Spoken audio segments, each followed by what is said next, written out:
Assalamualaikum warahmatullahi wabarakatuh. Alhamdulillahirabbil alamin wassalatu wassalamu ala asyrafil anbiya'i wal mursalin wa ala alihi wa sahbihi ajmain. Rabbi shrah li sadri wa yassir li amri wahlul 'uqdatam min lisani yafqahu qawli.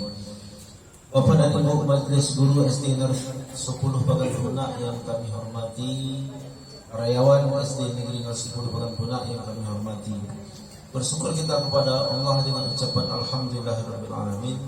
Pada hari ini kita masih diberikan kesehatan oleh Allah Subhanahu wa taala sehingga kita bisa datang ke sekolah ini melaksanakan tugas kita, yaitu sebagai pendidik di SD Negeri 10 Bagaimana. Semoga hari-hari kita semakin ditambah nikmat oleh Allah Subhanahu wa taala, mencurah-curah kepada kita semua. Amin ya rabbal alamin. Berselawat kita kepada Rasulullah yang mengucapkan Allahumma shalli ala sayyidina Muhammad wa ala alihi washabbihi ajmain.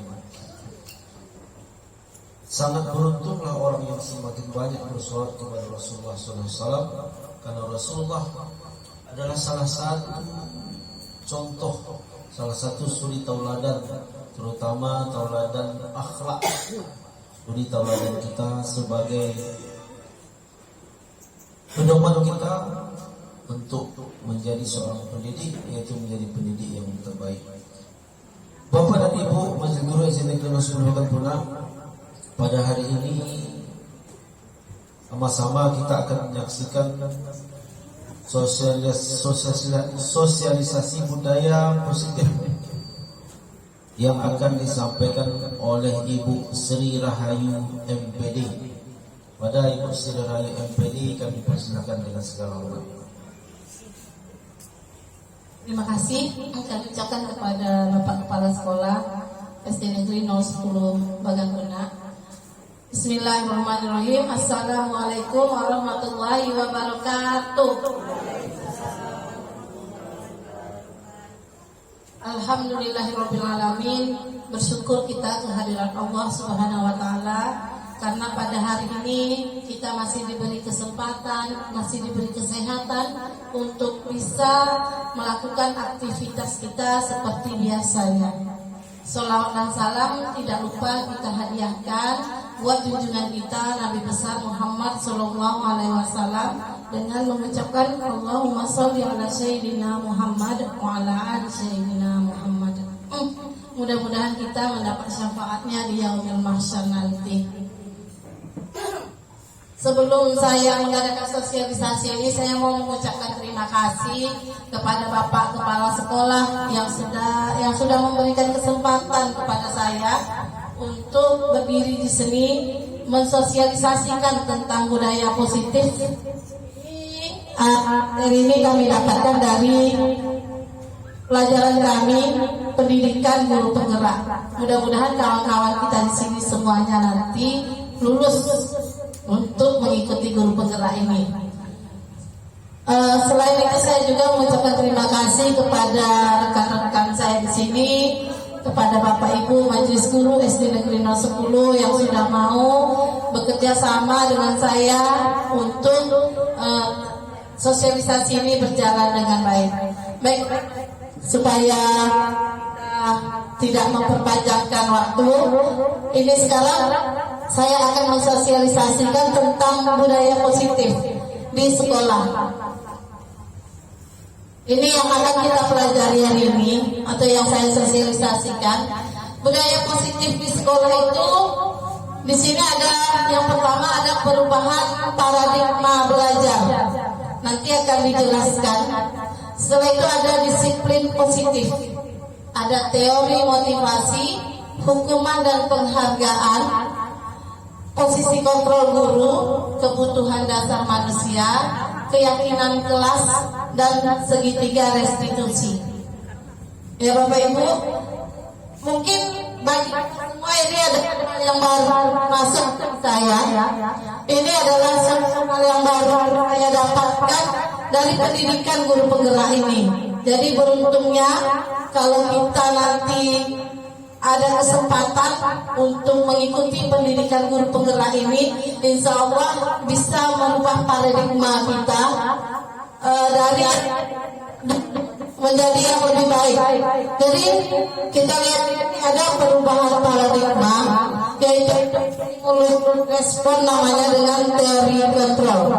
Stimulus respon itu realita kebutuhan kita sama, itu stimulus respon namanya. Pada dasarnya di teori realita kebutuhan kita itu berbeda. Sama dengan kalau kita di kelas sama anak. Jadi pikiran kita itu stimulusnya, oh anaknya sama nih, kita kasih pelajaran itu sama, padahal realitanya anak-anak itu berbeda, tidak sama. Itu tadi. Yang kedua ada semua orang melihat hal yang sama, padahal di teori kontrolnya setiap orang itu memiliki gambaran yang berbeda. Jadi tidak sama. Bagaimana kita memandang siswa kita itu, dia tak sama, pandangannya berbeda. Berapa orang siswa di kelas, nah segitulah pandangannya. Jadi kita sebagai guru ini harus tahu juga, ya. Setelah itu kita mencoba mengubah orang agar berpandangan sama dengan kita. Padahal kita itu berusaha memahami pandangan orang lain terhadap dunia. Jadi kita tidak bisa mencoba, kita tidak bisa mengubah anak itu harus sama pikirannya dengan kita guru. Sekarang kita bawakan ke kelas, anak-anak di kelas itu mereka kelas 1 SD, kelas 2, kelas 3, kelas 4, kelas 5 dan kelas 6 SD. Sedangkan kita guru ini sudah S1 kan? Apakah sama pikiran kita? Tetapi kita yang harus memahami mereka dengan pikiran mereka yang berbeda. Makanya kita sebagai guru tak boleh menekan anak, harus bisa. Karena pikiran mereka tak sama dengan kita. Kita harus bisa berusaha memahami pandangan orang lain tentang dunia. Terus selanjutnya di stimulus respon, perilaku murid itu dilihat sebagai suatu kesalahan. Jadi ada perilaku anak yang buruk kita lihat sebagai suatu kesalahan.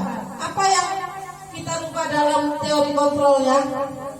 Semua perilaku yang dimiliki anak itu pasti ada tujuan dan alasannya. Ya, pasti ada tujuan dan alasan. Itu pasti kita temukan di kelas. Kita sebagai guru, semua yang ada saya tulis di sini semuanya adalah kenyataan yang kita temukan di kelas, kenyataan diri kita selama ini. Orang lain bisa mengontrol saya, itu pikiran kita. Mungkin anak tahu kita bisa mengontrol anak, bukan. Hanya saya yang bisa mengontrol diri saya. Berarti yang bisa mengontrol anak itu hanya dirinya sendiri, bukan kita yang bisa mengontrolnya. Terus anak atau saya bisa mengontrol orang lain. Oke, Anda bisa mengontrol orang lain, bisa. Insya Allah bisa. Bagaimana nanti caranya akan kita lihat nanti lagi. Terus pemaksaan ada pada saat rujukan dan kegagalan. Jadi kalau kita berkolaborasi di teori kontrolnya, kita bisa menciptakan pilihan-pilihan baru. Jadi itu tadi tentang perubahan paradigma kita, itu dulu yang harus kita rubah. Ya, perubahannya di stimulus respon dengan itu teori kontrolnya. Ini dia budaya positif. Bapak Ibu, saya mau tanya, ketika kita dengar kata disiplin, apa yang terlintas di pikiran Ibu? Apa yang terlintas di pikiran Bapak? Oke, datang tepat waktu, apa lagi? Sulit diterapkan. Apa bulan? Berkesinambungan. Oke, apa Bu? Yang lain? Pak Irman, apa yang terpikir di pikiran Bapak ketika saya menyebutkan kata disiplin? Mengikuti aturan yang ada di sekolah. Mengikuti aturan yang ada di sekolah. Oke. Nih, kita bisa lihat di sini kata disiplin itu sering dihubungkan dengan hukuman. Itu benar. Anak tak ikut peraturan hukum, anak terlambat datang hukum, ya kan? Itu dia. Padahal itu berbeda, karena belajar tentang disiplin positif itu tidak harus dengan memberikan hukuman. Justru itu adalah salah satu alternatif terakhir yang kita gunakan setelah mungkin tidak bisa lagi, apalagi yang untuk mengontrol anak ini. Nah itu hukuman itu adalah hanya salah satu alternatif terakhir. Dan itu pun kalau perlu jangan kita gunakan sama sekali. Ini ada menurut Ki Hajar Dewantara, di mana ada kemerdekaan, disitulah ada disiplin yang kuat. Itu kata Ki Hajar Dewantara. Sungguh pun disiplin itu bersifat self-disiplin, yaitu kita sendiri yang mewajibkan kita dengan sekeras-kerasnya. Tetapi itu sama saja, sebab jikalau kita tidak cakap atau tidak cerdas melakukan self-disiplin ini, wajiblah penguasa lain mendisiplinkan diri kita. Dan peraturan demikian itulah harus ada dalam suasana yang merdeka. Oke, disiplin itu tidak bisa kita buat diri kita sendiri. Mungkin ada penguasa yang bisa mendisiplinkan kita. Itu menurut Ki Hajar Dewantara. Begitu juga di kelas. Anak kan susah itu. Susah, kita ngomong aja senang, oh iya tak ada hukuman. Itu kan omongan kita aja teori kan. Susah, memang harus ada penguasa, tapi bagaimana caranya? Itu caranya itu yang harus kita pelajari. Ini disiplin positif itu menurut Diane Gossen, dia mengatakan bahwa arti asli kata disiplin itu berkonotasi dengan disiplin diri dari murid-murid. Jadi disiplin diri dapat membuat seseorang menggali potensi dirinya menuju sebuah tujuan tertentu. Jadi sesuatu itu dihargai dan bermakna. Dengan kata lain, disiplin diri juga mempelajari bagaimana cara kita mengontrol diri dan bagaimana menguasai diri untuk memilih tindakan yang mengacu pada nilai-nilai yang kita hargai. Jadi seseorang yang memiliki disiplin diri itu berarti mereka bisa bertanggung jawab terhadap apa yang dilakukannya, karena mereka mendasarkan tindakan mereka dengan nilai-nilai kebajikan yang universal. Jadi kalau menurut Diane Gossen ini, disiplin diri itu harus ada pada diri kita sendiri, bukan dari dorongan dari luar. Kita harus bisa menumbuhkan disiplin itu intrinsik, maksudnya dari dalam diri kita sendiri. Kalau dorongan dari luar, karena dihukum, takut dihukum. Nanti ini kalau saya disiplin nanti saya dikasih hadiah. Itu berarti dorongan dari luar. Ketika dalam jangka waktu panjang dan pendeknya, resikonya kalau kita sering menghukum, kalau sering mengasih hadiah, anak-anak itu punya disiplin. Ada alasannya, karena tertentu, dapat hadiah nanti aku disiplin lah, begitu. Tetapi ketika tidak ada lagi hadiah itu diberikan, apakah mereka bisa disiplin lagi? Tidak kan? Makanya disiplin itu dari dalam diri. Kita juga begitu sebagai guru. Dari dalam diri kita sendiri. Datang ke sekolah ini, kita sebagai guru, saya mau cepat. Itu bukan karena takut dengan Pak Rorisnya, Pak Roris kan? Takut nanti marah kepala sekolah. Takut nanti dikata-katain kawan terlambat, bukan seperti itu. Tetapi kita datang ke sekolah, masuk mengajar tepat waktu, datang ke sekolah, masuk mengajar tepat waktu, itu adalah dari disiplin kita sendiri, dari diri kita sendiri. Jadi kalau udah dari sendiri, bukan dari diri kita sendiri, pasti kita datang ke sekolah ini ikhlas, ya. Mau cepat, karena itu ada di diri kita sendiri berdasarkan kebutuhan kita sendiri, bukan dari luar, bukan dari tekanan, paksaan atau apa. Selanjutnya, ini penerapan disiplin positif di kelas 3. Nah, kalau saya mungkin anak-anak kelas 3 ini nakal-nakal. Bukan seperti itu sebenarnya, tapi bagaimana saya memahami anak-anak di kelas. Ini kami coba menerapkan nilai-nilai kebajikan di kelas itu. Ada pembiasaan pagi sebelum masuk kelas, itu semua sudah kita lakukan. Bukan hanya saya yang melakukan, Bapak Ibu semua sudah melakukan itu. Ya. Terus ada menempel keyakinan kelas yang sudah disepakati. Kemarin kami buat kesepakatan kelas, sudah saya buatkan tentang memang nanti akan ditempelkan di kelas. Jadi apa kesepakatan itu? Bekerja sama menjaga kebersihan kelas. Itu kemarin kesepakatan itu kami tanya ke anak-anak. Jadi Ananda, bagaimana kesepakatan yang akan kita buat di kelas kita? Oke Bun, kalau bersih kita kerjasama, bersih buang sampah, itu kata mereka. Ya kan, buang sampah pada tempatnya. Jadi saya buat, berarti kita harus bekerja sama menjaga kebersihan kelas. Terus saling peduli, menghargai dan membantu sama satu dengan yang lainnya. Jadi kawan-kawan di kelas, anak-anak itu harus punya rasa peduli. Itu kesepakatan kami, karena tahulah anak-anak nampak bena kawannya tercapar dalam dia diambilnya. Berarti dia kan tidak punya rasa peduli. Ya kan? Nampak dia barang kawannya diambilnya. Tetapi kalau dia sudah punya rasa peduli sesama kawannya, dan itu kami sepakati bersama, tampak jatuh duit kawan, pena kawan akan diberikan kepada yang punya. Itu dia. Terus menjaga dan meletakkan barang sesuai dengan tempatnya. Dapat barang dia sendiri jadilah. Ya kan bukan? Dapat barang dia sendiri. Apalagi kelas 3 Bapak Ibu ketiga, pulang kan udah pulang. Setelah pulang itu lari semuanya pulang. Kalau tak dibuat kesepakatan lari pulang. Buku di atas meja ditinggalkannya. Bahkan buku cetak pun ditinggalkannya ya. Tuh Ibu Lukmania tahu saat pulang sekolah. Nah kami lagi yang membersihkan mejanya tuh, masukkan buku dalam lacinya masing-masing. Kalau tak dibuat kesepakatan, itulah kerjaan anak kita.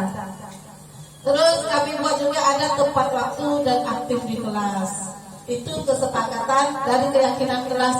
Seperti kemarin Kak Jumrida ada bertanya bagaimana membuat keyakinan kelas itu ya untuk platform Merdeka Belajar kita. Nah, itulah caranya. Jadi ini bisa kita buatkan nanti. Bisa saya bagikan ini untuk aksi nyata kawan-kawan semuanya. Bisa ganti namanya, dimodifikasi sedikit gitu ya. Jadi ini nanti akan saya bagikan juga. Selanjutnya ini adalah refleksi penerapan disiplin positif dan rencana perbaikan untuk implementasi ke depan. Jadi kita sekarang ada yang sering kami lakukan di dalam pendidikan guru penggerak ini, refleksi. Rasa saya itu yang kurang, saya sendiri merasa kurang membawa anak untuk merefleksi. Refleksi itu bisa saja ketika kita setelah pulang sekolah, sebelum pulang kita bertanya sama anak-anak. Dan kita sudah lihat di Merdeka itu ya, kalau kita lihat videonya kita disuruh merefleksi. Ayo nak, apa yang Anda rasakan untuk pelajaran kita hari ini? Itu yang refleksi namanya.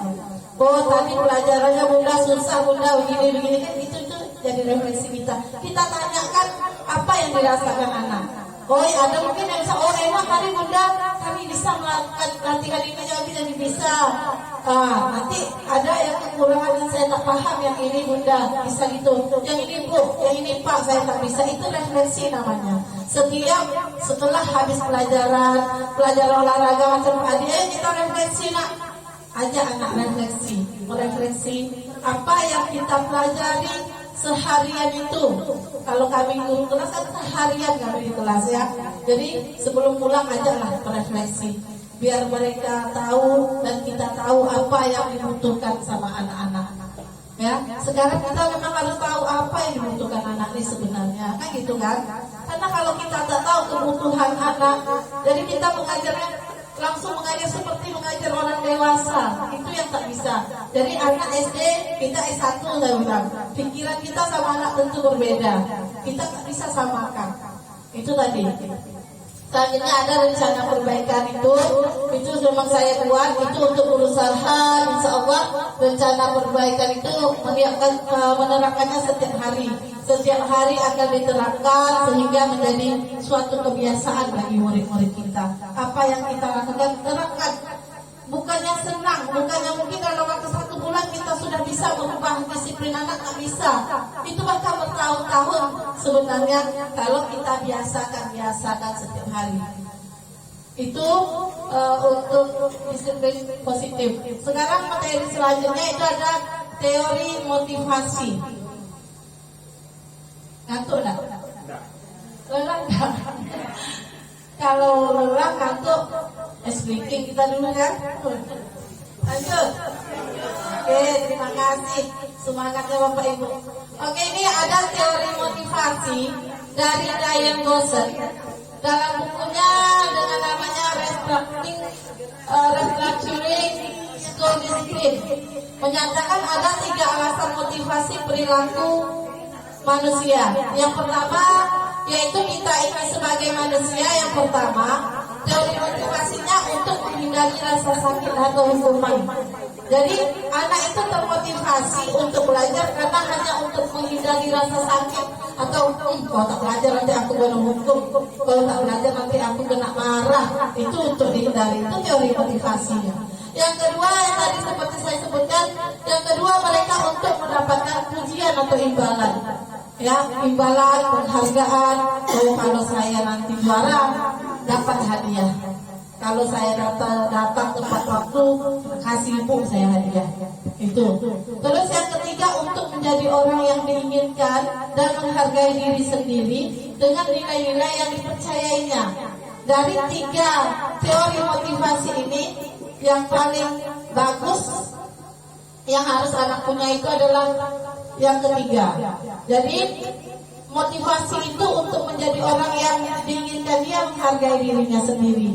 Seperti kita guru, kita datang tepat waktu, kita ikut peraturan sekolah, disiplin untuk menghargai diri kita sendiri. Ya, ada nilai-nilai kepercayaan kita sendiri. Yakin kita dan percaya kalau kita melakukan disiplin itu untuk diri kita sendiri, insya Allah apa yang kita lakukan itu bermanfaat.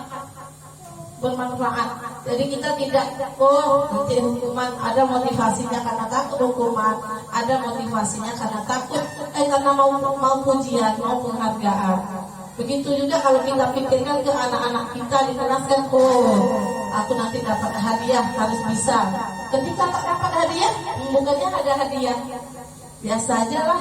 Nah, berarti kan tidak dari dirinya motivasi itu ya. Ada 3 tadi. Terus selanjutnya ini ada hukuman dan penghargaan. Ini sering kita lakukan, ada hukuman dan penghargaan. Al-Fikon mengemukakan beberapa pernyataan dari hasil pengamatannya selama ini tentang tindakan memberikan penghargaan. Nilainya sama dengan menghukum seseorang. Kalau kita kasih anak penghargaan, misalnya rupanya ini baru kita ketahui ya, padahal dulu kita yuk kasih anak penghargaan biar dia termotivasi. Rupanya apa yang kita lakukan itu sama kita dengan memberi hukuman. Itu penemuannya, yaitu pengaruh jangka pendek dan jangka panjangnya. Ada pengaruhnya. Jangka pendeknya oke, ketika dikasih penghargaan dia senang, tapi pengaruh jangka panjangnya bagaimana? Ketika dia tak dapat lagi penghargaan itu, apakah ada motivasi dari dirinya lagi? Tidak. Terus penghargaan itu sebenarnya kurang efektif kita laksanakan. Kita selama ini kasih hadiah ke anak, itu kurang efektif sebenarnya. Ini pun baru saya ketahui setelah belajar di pendidikan guru penggerak ini. Terus ada penghargaan itu merusak hubungan. Ini juara dapat hadiah, yang tak dapat hadiah lah kalau apa saudara kan, kecengang dia kan. Lain tak perasaan dia sama kawannya nanti. Minder, dia kan bukan? Lain perasaannya. Aku tak dapat hadiah dong. Makanya kadang saya memikirkan itu kemarin ya Bu ya, banyak kan saya buat hadiah. Mau saya kasih karena ini dapat hadiah, yang ini tak dapat hadiah. Itu yang saya pikirkan.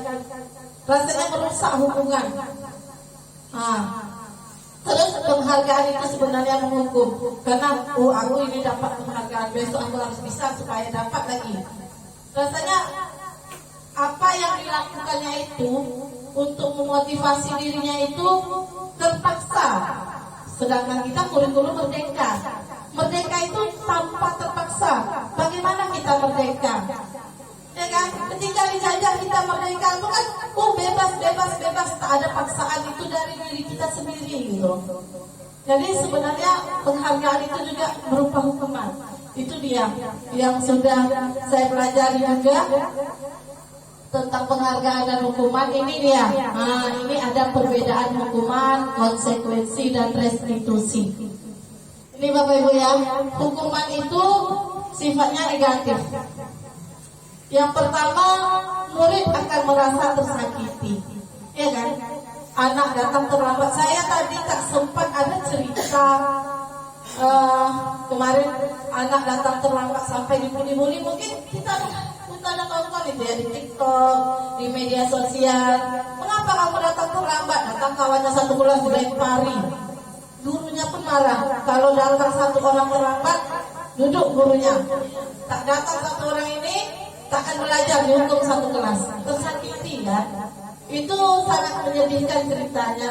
Cuma tadi saya mau tayangkan, tak sempat saya tadi. Maklum, karena kerjaan banyak, ya. Terus tidak nyaman untuk jangka panjang. Anak yang kita hukumkan itu sampai dia besar terasa di hatinya. Mungkin Bapak Ibu juga ada punya pengalaman di sekolah ketika kita SD kita dihukum, masih berbekas pasti sampai sekarang, ya kan? Dari hukuman itu tidak nyaman untuk jangka waktu yang panjang. Terus terakhir apa lagi? Efeknya murid membenci peraturan, ya kan?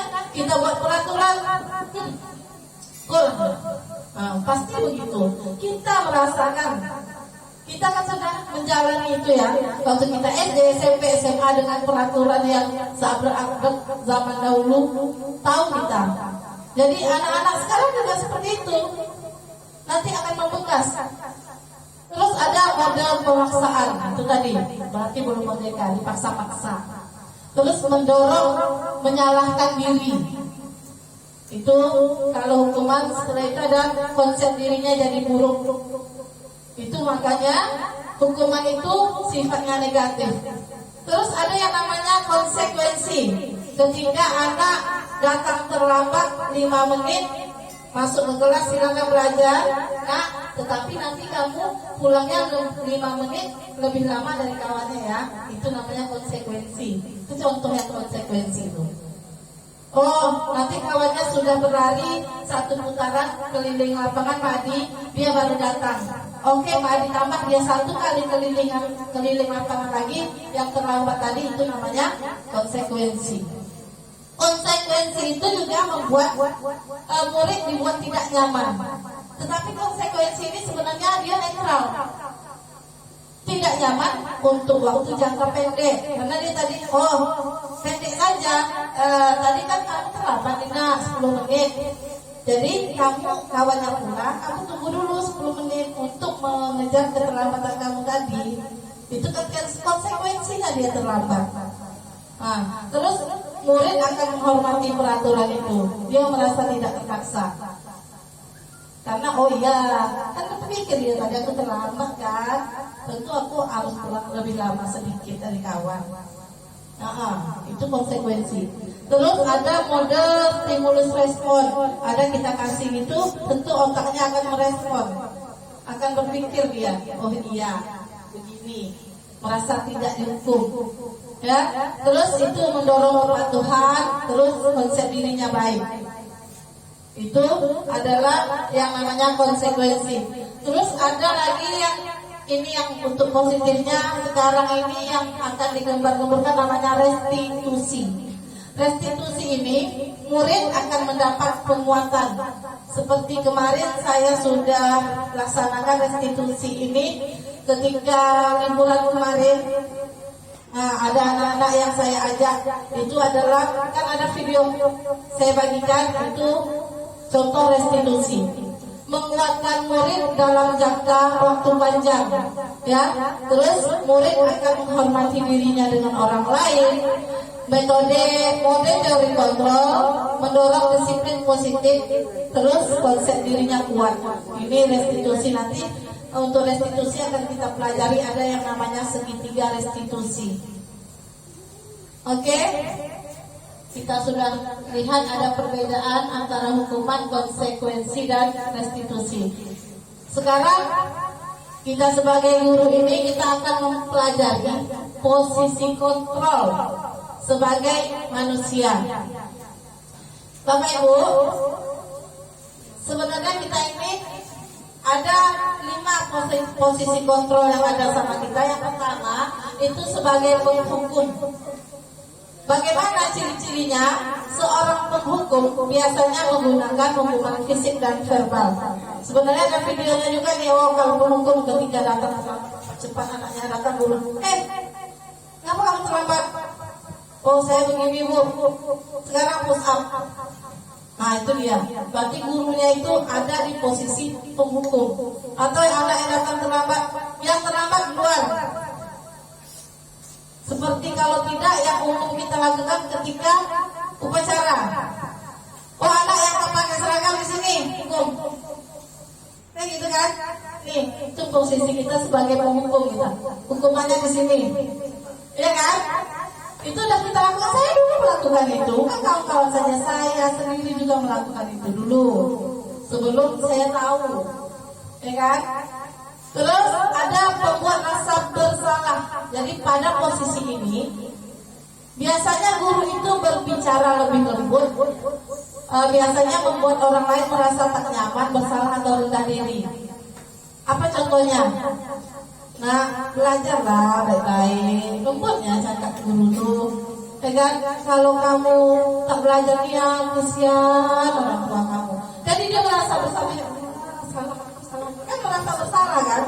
Itu posisi kita sebagai pembuat rasa bersalah. Itu kita lakukan tak? Kita lakukan. Saya juga lakukan. Dan sampai sekarang masih berlaku. Oke. Selanjutnya posisi guru itu sebagai teman. Jadi kalau pada posisi ini, guru pada posisi ini dia tidak akan menyakiti muridnya, namun tetap berupaya mengontrol muridnya melalui persuasi. Macam kawan muridnya tuh kayaknya. Kan? Yuk sini dulu nak. Ini yang kamu tak buat ini. Cemana lagi nanti puluh ya. Kan gitu kan. Kan ada guru juga begitu. Sebenarnya bagus, tapi ada yang tak bagusnya juga. Gitu ya, bagus juga sebagai teman bisa mereka curhat sama kita apa alasan dia berbuat seperti itu, tetapi nanti itu ada efeknya juga. Terus ada sebagai monitor atau pemantau. Ini seorang guru kalau dia sebagai pemantau sangat mengandalkan stiker, catatan, data yang dapat digunakan sebagai bukti atas perilaku seseorang. Kalau tidak salah masuk buku hitam. Kontrol, ya kan? Kita monitor kan, pantau anak kan? Kau yang lain berapa kali dah? Ya, ada data sampai buah. Masuk buku ini lagi 3 kali, kan gitu kan? Awas, nah itu juga sering kita lakukan. Rupanya yang kita pelajari ini semuanya dah sering kita lakukan. Baru kita tahu sekarang apa efeknya. Setelah itu ada posisi guru ini sebagai manajer. Kalau sebagai manajer, kita guru sebagai manajer, posisi ini di mana guru berbuat sesuatu kepada muridnya, mempersilahkan muridnya bertanggung jawab terhadap perilakunya, mendukung murid agar dapat menemukan solusi atas permasalahannya sendiri. Sini dulu nak, kita ajak dia. Nah, kalau kita seharusnya ini sebaiknya kalau sebagai manajer ini contoh di video itu, anak itu dibawa bukan dihukum atau diadili di depan kawan-kawannya, tetapi diajak hanya berdua sama gurunya. Malam apa tak kata? Oh, saya pergi jalan-jalan Bu. Nah, apa yang sudah kepercayaan atau keyakinan kelas yang sudah Ananda langgar? Nah, dia tahu kan, oh seharusnya saya begini. Jadi kita bawa, kita sebagai manajer, kita ajak dia berbicara. Terus kalau begitu, bagaimana besoknya? Oh seharusnya saya datang dulu ke sekolah, mau permisi dulu kan gitu kan. Oke, kalau begitu nanti lain kali kamu buat ya sesuai dengan kesepakatan dan keyakinan kita. Sekarang silakan masuk. Nah itu kita sebagai manajer. Jadi posisi kita guru ini sebaiknya itu dia sebagai manajer, itu yang sebaiknya.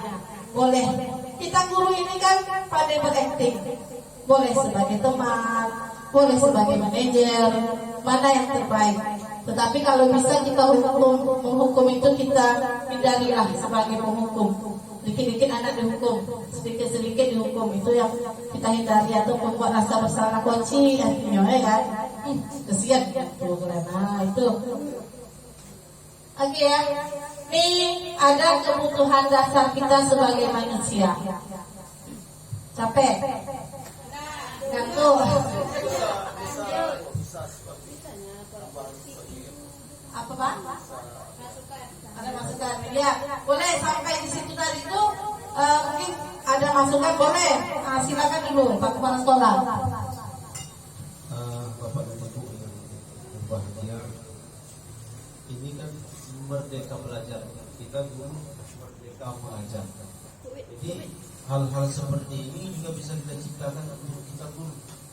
Artinya kita juga bisa membuat kesepakatan kan merdeka mengajar. Artinya kita harus memunculkan kesadaran diri kita, ya, tanpa disuruh, tanpa dipaksa. Kita melakukan sesuatu atau kreativitas untuk menunjang pendidikan kita. Sebagai contoh, katakanlah datang, itu kesadaran kita untuk datang, ya, untuk datang tepat waktu tanpa ada paksaan, itu harus kita munculkan, ya. Namanya merdeka mengajar. Jadi merdeka belajar, merdeka mengajar. Jadi dua-dua merdeka, ya. Dan yang tadi, yang sebagai teman, sebagai itu juga bisa kita lakukan antara kita sesama guru, agar kita mendidik kita ikhlas, tidak ada tertekan, gembira, dan tak perlu ancaman-ancaman dari kepala sekolah. Itu tak perlu, ya, tak perlu. Akhirnya sama dengan ini, apa yang kita terapkan ke siswa juga kita terapkan antara kepala sekolah dengan bapak dan ibu. Jadi kita bekerja sama sebagai teman sejawat, berkolaborasi. Kalau ada teman kita yang tidak mampu, kita ajar, ya. Di dalam kemarin kami ada di Pekanbaru mengikuti pelatihan sebentar. Siswa itu dikatakan bodoh apabila 27 kali diajarkan, yang ke-28 baru kita bisa mengatakan siswa itu tidak mampu, ya. 27 kali. Adakah kita mengajar siswa itu sampai 27 kali? Paling 1 kali, 2 kali kita sudah bosan. Sedangkan di dalam agama, kemaafan itu 40 kali. Bersalah sampai 40 kali. Artinya sama dengan tadi siswa tadi, 27 kali kita mengajarnya membaca huruf A, sekali tak bisa. Sampai 28 kali baru kita bisa memvonis bahwa siswa itu tidak mampu. Nah, itu tambahan tadi. Terima kasih ya Bapak Kepala Sekolah. Benar apa yang Bapak Kepala Sekolah tadi sebutkan. Apa yang saya sebutkan ini tidak hanya di kelas, tapi untuk kita sebagai guru, Bapak sebagai Kepala Sekolah juga bisa kita buat kesepakatan itu di kelas atau di kantor kita. Itulah Pak, makanya pendidikan guru penggerak itu nanti kemana arahnya. Jadi yang sudah mendapatkan pendidikan itu kan bisa diangkat dari kepala sekolah, pengawas atau ke dinas.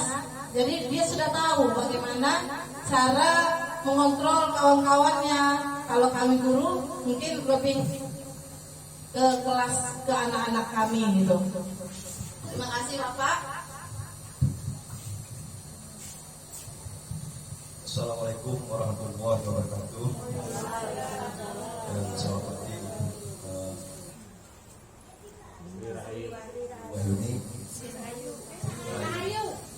Tadi Ibu menjelaskan dengan sejelas-jelasnya mengenai disiplin. Mengapa kita selaku guru di sekolah kadang-kadang siswa-siswi selalu menjadi patokan menerapkan disiplin, sedang kita sementara guru-guru kadang-kadang selalu terlambat. Mengapa tidak kasih sanksi? Mengapa tak ditegur? Kadang-kadang masuk kurang pada tempatnya, waktunya kadang-kadang berkeliaran. Kenapa nggak ditegur? Guru siswa-siswi selalu dari patokan disiplin. Padahal guru itulah yang menjadi contoh siswa-siswi menjadi panutan. Terima kasih. Oke, jadi itu tadi seperti yang sudah kita pelajari tadi, yang sudah saya jelaskan, bahwa disiplin itu kan dari dalam diri kita sendiri. Yang meneguhkan itu kepala sekolah. Jadi kepala sekolah kita ini posisinya sekarang sebagai apa? Kalau sebagai penghukum Bapak itu, Pak Robi sebagai penghukum ketika gurunya masuk terlambat, hukumnya gurunya. Jadi yang baik itu Pak, disiplin itu dari dalam diri kita sendiri, tidak harus ditegur, tidak harus dihukum. Bagaimana kesadaran kita sendiri dari dalam diri kita sendiri untuk disiplin itu. Tidak harus kata Pak Robi berdiri di depan itu dengan kaca pinggang terlambat. Ini dulu, boleh juga sesekali. Kalau Pak Robis sebagai kepala sekolah kan pasti Pak Robis punya trik ya. Pak Robis ini bagus sebagai kepala sekolah, pasti punya trik dia tersendiri. Oh, dipanggilnya ya kan Pak Robis kan, supaya guru ini kembali ke kawan-kawannya tanpa ada tak sanggup dia. Itu yang tak boleh itu di depan-depan kawan ya tak boleh. Tentu ada nanti waktunya kesepakatan ya.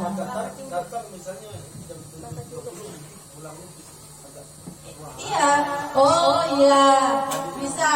Nanti Bu Jubrida tadi jam 8 kan datang. Nanti Bu Jubrida udah yang takut ya. Kan gitu kan. Contohnya Bu, contohnya Ibu itu contoh. Supaya Bu Jubrida tak ngantuk. Oke, terima kasih ya Pak ya pertanyaannya. Oke, sekarang kita masuk ada kebutuhan dasar manusia. Kebutuhan dasar manusia itu ada 5 di sini. Yang pertama itu kebutuhan bertahan hidup.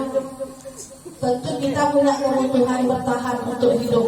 Yaitu itu bersifat fisiologis seperti kesehatan, rumah, makanan. Ya kan? Kalau kita mau hidup tentu harus sehat, ada tempat tinggal, makan, ya kan? Termasuk makan. Jadi itu namanya kebutuhan bertahan hidup. Yang kedua ada kebutuhan untuk diterima atau cinta dan kasih sayang. Ini harus, mengapa kita harus tahu? Oh iya, ini kebutuhan yang ada tak hanya sama kita, juga sama anak-anak seperti ini. Ya, untuk bisa diterima. Anak-anak itu butuh cinta, butuh kasih sayang. Begitu juga kami Pak Rubis di sini. Ya kan? Butuh cinta, butuh kasih sayang, walaupun sama-sama kawan. Butuh perhatian. Itu Pak Rubis ya.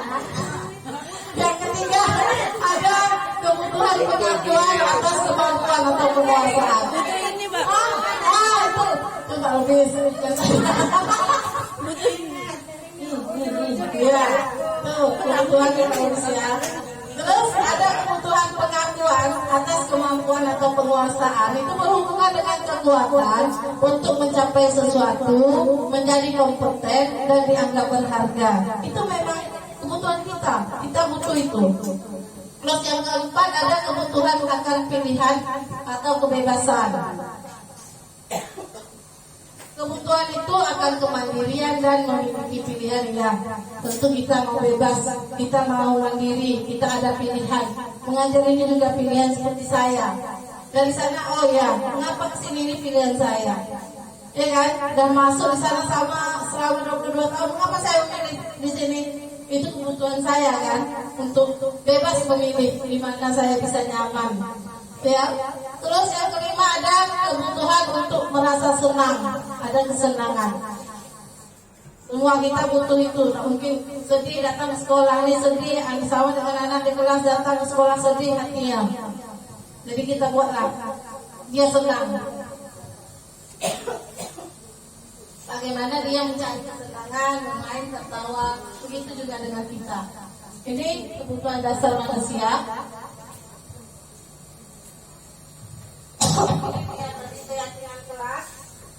Ya, kemarin juga ditanyakan sama Ibu Jubrida, karena kita sudah belajar. Bapak Ibu di sini semuanya adalah Bapak Ibu yang mandiri, Pak Robis. Pak Robis suruh belajar, mereka belajar luar biasa.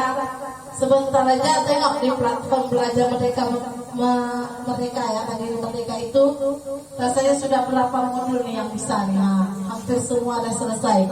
Alhamdulillah kawan-kawan di sini sangat semangat. Itu memang saya acungin jempol di sini. Memang bagus guru-guru kita di sini untuk bekerja sama dengan kawan-kawannya bagus, berkolaborasinya bagus ya. Juga mau belajarnya luar biasa. Tidak semua sekolah yang mau seperti itu, tidak semuanya. Ini mengapa keyakinan kelas? Mengapa tidak peraturan kelas saja? Kalau dulu kan tak ada keyakinan kelas. Peraturan kelas yang kita buat. Peraturan kelas 3A, itu kan harus ini itu peraturan kelas.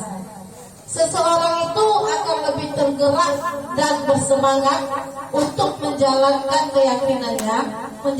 keyakinannya daripada hanya mengikuti serangkaian peraturan tertulis. Kita lah semangat, keyakinan kita apa? Sama kita, kalau keyakinan kita beragama, tentu keyakinan kita itu kita kuat, kita beribadah karena keyakinan kita kan, bukan karena peraturan kan. Itu juga di kelas karena keyakinan. Jadi murid-murid itu mereka perlu mendengarkan dan memahami nilai kebajikan di balik peraturan yang kita buat. Apa nilai-nilai kebajikannya? Itu harus kita sebut. Kalau membuang sampah pada tempatnya, apa nilai kebajikannya? Kelas jadi bersih, belajar jadi nyaman. Kalau kalian tak bergurau-gurau berlebihan di kelas, tenang kelas kanan, itu kan nampak dia nilai kebajikannya. Kalau kita anak-anak kita di sini karakternya bagaimana? Bergurau ya bu, nanti bertumbuh, ya kan? Kalau tak mereka lakukan itu, ada nilai kebajikannya kan? Kelas jadi aman, jadi nyaman. Kawan tak menangis, tak ada yang luka-luka, tak ada yang bertumbuh. Itu nilai-nilai kebajikan. Bagaimana cara pembentukan keyakinan kelas? Yang pertama, keyakinan kelas itu bersifat abstrak, rinci dan konkret. Yang kedua, berupa pernyataan itu senantiasa dibuat dalam bentuk yang positif. Jangan terlalu banyak dan kita terapkan. Kalau terlalu banyak bosan pula anak-anak. Terus semua warga kelas itu ikut berkontribusi membuatnya. Tidak hanya guru.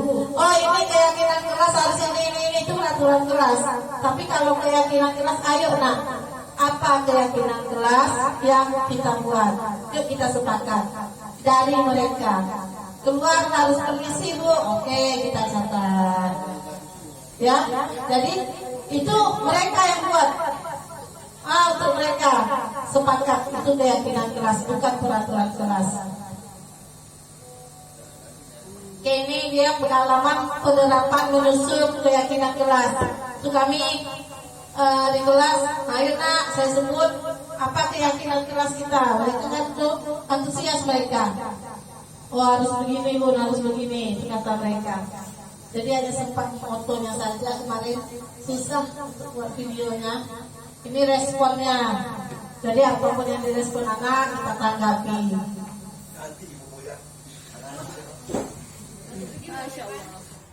Oke. Ini ada refleksinya juga. Jadi setiap yang saya buat itu ada refleksinya. Setelah melaksanakan penerapan penyusunan keyakinan di kelas saya, murid-murid tanpa mengikuti keyakinan yang telah dibuat, itu refleksi ya. Apa rencananya? Dari rencana ke depannya akan selalu dibuat supaya menjadi kebiasaan. Itu hanya refleksi dan rencana perbaikannya. Ini dia yang sudah saya singgung-singgung tadi, ada namanya segitiga restitusi. Mungkin kalau bagi saya ini hal yang baru saya pelajari. Apakah di platform ini juga ada bu? Ada kan? Ini bisa juga kita buat aksi nyata ya nanti. Boleh saya akan bagikan nanti share untuk ini. Di segitiga restitusi ini ada 3 sisi. Yang namanya segitiga tentu ada sisi. 3 sisi. Sisi yang pertama di segitiga restitusi itu namanya menstabilkan identitas. Jadi kita semua akan melakukan hal terbaik yang bisa kita lakukan. Di sisi ini bertujuan untuk mengubah identitas anak dari orang yang gagal karena melakukan kesalahan menjadi orang yang sukses. Ya, itu menstabilkan identitas namanya. Terus ada sisi yang kedua. Nih, itu sisi yang kedua, validasi tindakan yang salah. Jadi semua kesalahan yang dilakukan anak-anak itu dia punya alasan. Kita validasi apa alasannya melakukan kesalahan itu. Bagian ini bertujuan untuk memenuhi kebutuhan dasar anak.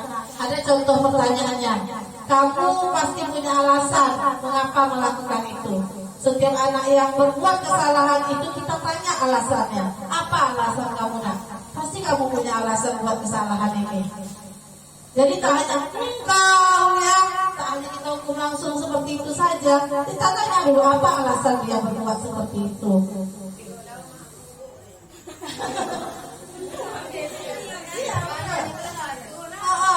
Tadi buat aku lihat tumpuknya tuh, kan ada alasan dia berbuat kesalahan. Jadi kita tahu alasannya dan kita bisa menyelesaikan masalah dari alasan. Bukan kita hanya langsung aja malam. Maklumlah kita cerita sedang apa di rumah masalah kan. Pagi-pagi ya kan udah berdarah-darah datang ke sini kan. Ya Rami. Nah, pasti ada alasannya kenapa pagi-pagi udah bermasalah. Mungkin di rumah dia juga tak sarapan tadi. Oke ya.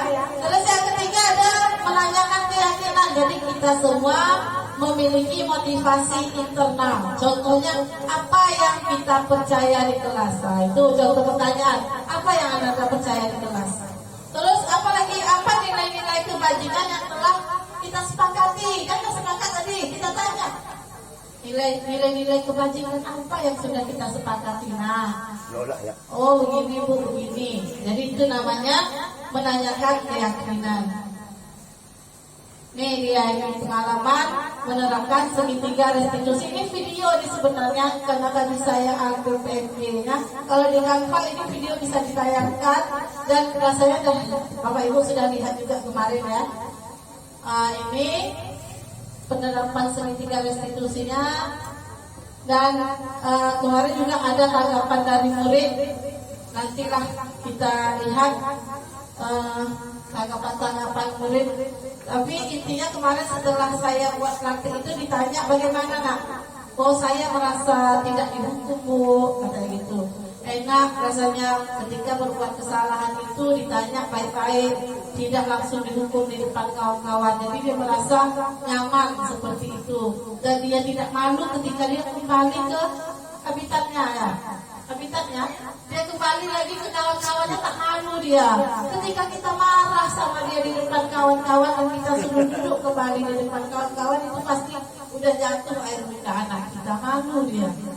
Tapi kalau kita panggil dia, kita panggil dan kita tanya baik-baik, ketika dia kembali kan lega dia, tak merasa malu dia, tak merasa minder. Jadi itu disiplin positif yang saya pelajari. Mudah-mudahan apa yang saya sampaikan hari ini bermanfaat untuk Bapak dan Ibu guru di sini. Saya mohon maaf apabila ada kekurangan dan terima kasih yang sebesar-besarnya atas semua perhatiannya. Dan untuk ini saya sudahi. Assalamualaikum warahmatullahi wabarakatuh. Oke. Assalamualaikum warahmatullahi wabarakatuh. Apa yang disampaikan oleh Ibu Sri Rahayu MPD tadi, itulah perubahan-perubahan pada pendidikan, kurikulum pendidikan yang akan kita laksanakan, terutamanya Merdeka Belajar. Merdeka Belajar adalah pembelajaran berpusat kepada siswa. Kita tidak bisa menghukum siswa lagi, tetapi kita menggunakan kesepakatan yang tertulis kepada siswa. Dan apa yang disampaikan Ibu Sri Rahayu itu juga akan kita terapkan untuk antara kepala sekolah dan guru. Artinya kita menciptakan kesadaran baik itu dengan guru maupun siswa untuk hal-hal yang kreatif itu untuk dapat dilakukan sehingga majunya pendidikan kita. Demikian, wassalamualaikum warahmatullahi wabarakatuh. Assalamualaikum warahmatullahi wabarakatuh. Saya mau menanggapi mengenai pendapat dari Ibu Sri, paparan mengenai budaya disiplin positif. Yaitu dari paparan Ibu tadi, bahwa paparan Ibu sangat bagus sekali. Menurut saya selama ini kita banyak menjadi guru yang penghukum bagi siswa. Sebaiknya kita menjadi guru manajer kepada siswa. Ya, terima kasih Bu Sri Rahayu yang telah memberi kesempatan kepada saya. Assalamualaikum. Oke, siapkan semua kelas. Waalaikumsalam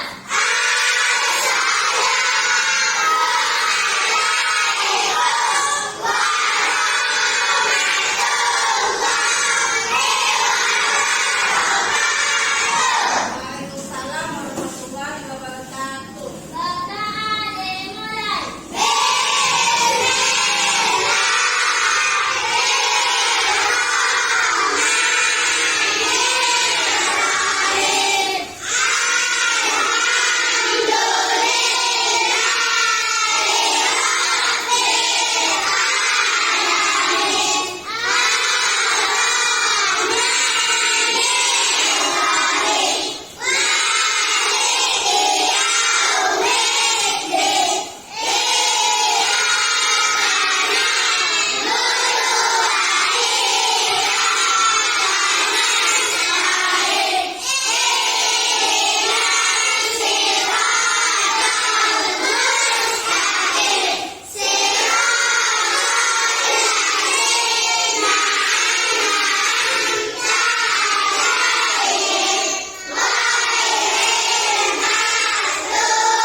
Apa yang Razi sebut tadi?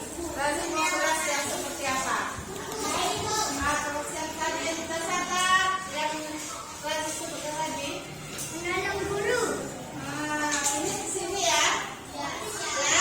Saya bisa? Oke. Silakan ini.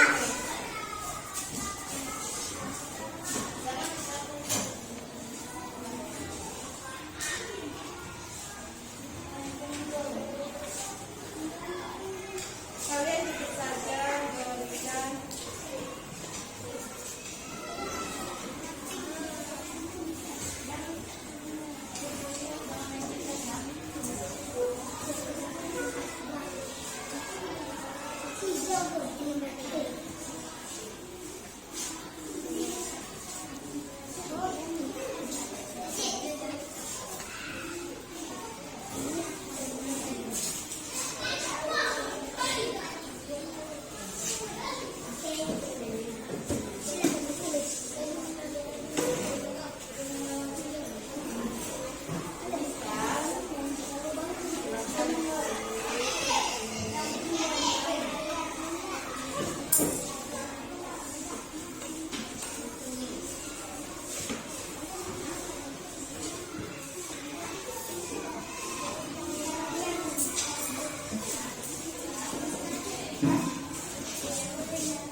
Oke, ayo yang lagi.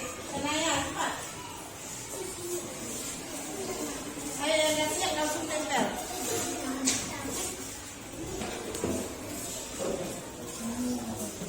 Aji. Ayo Pak. Ayo Aji. Satu-satu.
bersih, saling menyayangi. Oke, sopan, bagus.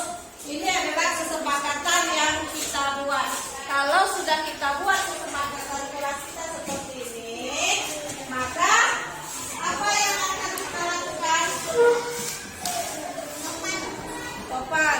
Kalau kita sepakat dengan kesepakatan ini, apa yang kita lakukan? Iya, kita ikuti guru. Boleh kita ikuti apa yang sudah disepakati. Oke ya. Setelah itu, setelah dari kesepakatan yang kita tulis, nanti kita akan buat keyakinan kelas. Apa saja keyakinan kelas? Kesimpulan dari kesepakatan kita. Nah, nanti ini kita ada punya pohon keyakinan kelas namanya. Ada kan? Ketik. Nah, kita tempel di sini. Kita tulis. Ya. Nah, jadi kita tulis ini keyakinan ini berdasarkan kesepakatan yang sudah kita buat di sana, Nak. Bisa? Oke. Ini berkelompok. Oke ya. Kita buat di sini. Nanti kita tempel aja. Nanti kita tempel saja di sini di pohon keyakinan kelas ini. Tulis lagi apa keyakinan kelas kita. Misalnya tadi kan di sini ada yang anaknya buat saling menyayangi, tertib di dalam kelas. Keyakinan kita berarti setiap kita melakukan pembelajaran harus dengan tertib. Bisa menulisnya? Oke, coba ini. Kita tulis ini. Apa lagi nanya?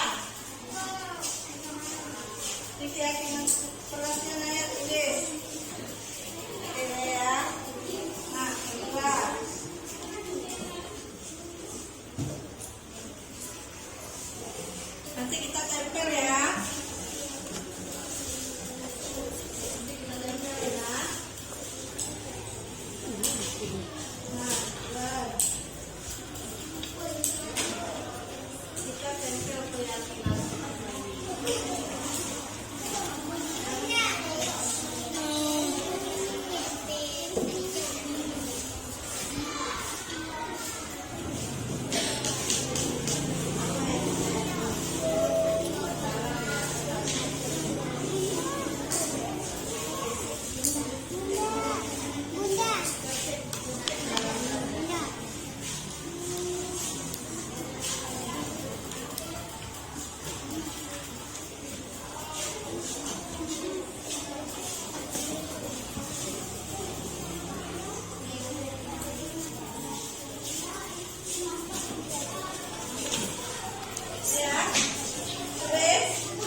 Ada batang-batang pohonnya.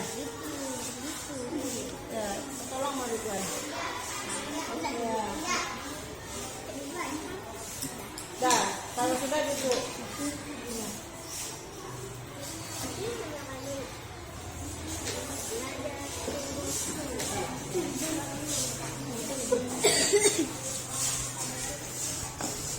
Tempel sama-sama. Ayo belajar sama-sama nempel di sana. Jangan berebut ya. Nah, Ridwan bisa ngatur.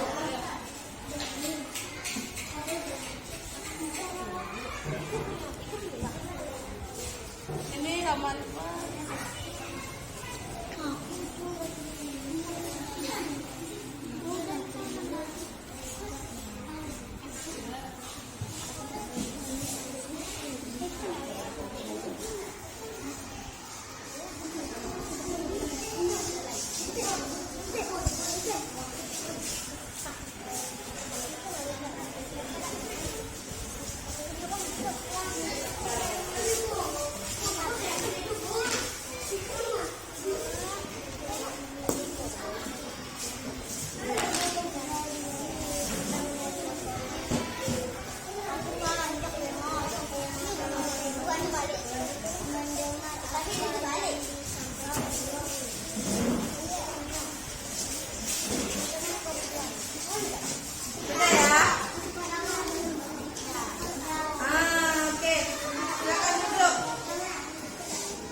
Mari kita ikuti bersama-sama.